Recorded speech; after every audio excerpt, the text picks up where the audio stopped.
we're going to talk about everyone's favorite subject, fat. Is all fat the same? Do you guys feel like there's fibrous fat, fluffy fat, visceral fat? How does that affect what you liposuction, what device you use, what technique you use? Yeah, it's a broad topic, that's for sure.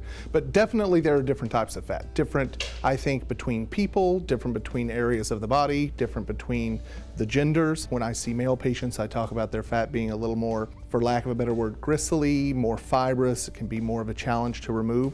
At the same time, I think that their results sometimes are even better because of the nature of the fat. I think in women, sometimes the fat, depending on the area of the body, can be a little softer, a little easier to remove, but I think sometimes in those areas it can make it a little more a setup for contour irregularities. So Adam, do you adjust your technique or the device that you use maybe when you're doing liposuction depending on the patient? Yes, and that's where the exam really becomes very important. It's not just talking about fat, but you gotta like look at them, you gotta feel them, you gotta pinch and get your hands in there.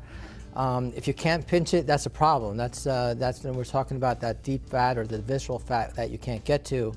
And then our liposuction, our devices aren't going to work as well. Fortunately for me, I always have a model in the room with me that clearly shows who's not a candidate for liposuction. And I use myself as an example because they might think, well, why aren't you getting liposuction? And it's easy for me to explain, and it makes the point for them that, like, listen, you know, I wish that I could, but that fat is below the musculature, around my organs. There's no way to do liposuction. There is no treatment for it except for pushbacks, pushing back from the table, and I just need to do that better. What about the patient that has a lot of cellulite? Well, see, that's the thing. That's a combination of the underlying fat and how it affects the skin over it. The more fibrous the fat is, that usually is a good result because that skin will contract well. Thanks for tuning in, and if you have any additional questions or would like to learn more, please go to theplasticsurgerychannel.com.